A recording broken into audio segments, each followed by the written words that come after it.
রাস্তার এখানে একজন সাংবাদিককে হত্যা করা হয়েছে। এই সংক্রান্ত অজ্ঞাতনামা আসামি দিয়ে থানায় একটি মামলা রুজু হয়েছে।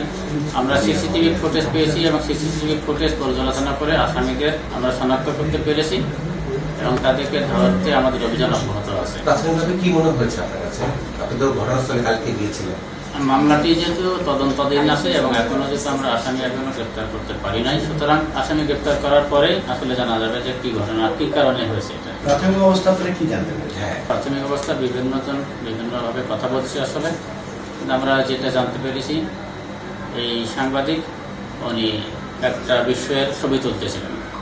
ছবি তোলার প্রেক্ষিতে তার উপর ক্ষিপ্ত হয়ে তারা এগিয়ে এসে হত্যা করেছিলেন। আচ্ছা, আরেকটা ঘটনা গাজীপুরে রয়েছে, আনোয়ারের যে ঘটনা, ওই ঘটনায় আপনারা এখন পর্যন্ত কয়জনকে গ্রেপ্তার করেছেন এবং আনোয়ারকে যে করা হয়েছে, আঘাত করা হয়েছে, সেই সংক্রান্তে সদর থানায় একটি মামলা রুজু হয়েছে এবং মামলার প্রধান যে আসামি তাকে আমরা অ্যারেস্ট করেছি এবং অন্যান্য আসামিদেরকে গ্রেপ্তারের অভিযান আমাদের অব্যাহত আছে। তারা আসলে এই গাজীপুর আপনারা জানেন, এটা শিল্প পরিবেষ্টিত এলাকা, বিভিন্ন এলাকা থেকে কাজ করতে আসে।